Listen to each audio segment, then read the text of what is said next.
రెచ్చగొడుతున్నాడు. ఇంతకుముందు కూడా నేను చెప్పా, రౌడీయిజం ఫ్యాక్షనిజం అనే దాన్ని మళ్ళీ రగిలిస్తున్నారు. 70ల నాటి దరిద్రాన్ని మళ్ళీ ఆంధ్రాకి తెస్తున్నారు. 70ల నుంచి 94, 95, 96 దాకా ఉన్న రౌడీయిజం ఏదైతే ఆంధ్రాని పట్టి పిడించిందో దాన్ని 95, 96 తర్వాతన చంద్రబాబు నాయుడు వచ్చాక కంట్రోల్ చేసుకొచ్చారు. దాన్ని ఆ కంట్రోల్ చేసి రాష్ట్రాన్ని ఒక నాన్ రౌడీయిజం, నాన్ ఫ్యాక్షనిజం స్టేజ్కి తీసుకొచ్చారు. దాన్ని రాజశేఖర రెడ్డి కూడా కొనసాగించాడు. మళ్ళీ ఇప్పుడు ఆ పాత రోజులకి అదే చంద్రబాబు తెస్తున్నారు.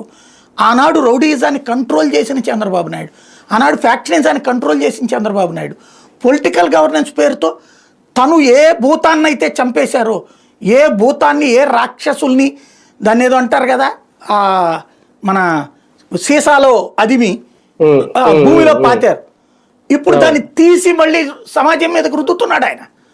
దీని ప్రభావం 30-40 ఏళ్ళు ఉంటుంది రాష్ట్రానికి, నాశనం చేసి వదిలిపెడుతుంది. ఎందుకంటే ఇప్పుడు ఏ పరిశ్రమను చూసినా బెదిరిస్తున్నారు. అందులో కాంట్రాక్ట్లన్నీ మాకే కావాలంటున్నారు, అందులో ఉత్పత్తుల మీద మాకే ఆధిపత్యం కావాలంటున్నారు. ఓపెన్గా నీ పత్రికలోనే రాస్తున్నారు కదా. అప్పుడు ప్రజలు మీకు పాజిటివ్ అవుతారా? అట్లాగే ఇసుక దందా ఏం జరుగుతుంది, మద్యం దందా ఏం జరుగుతుంది, ఇవన్నీ పబ్లిక్ రేపు పొద్దున పట్టించుకోరా?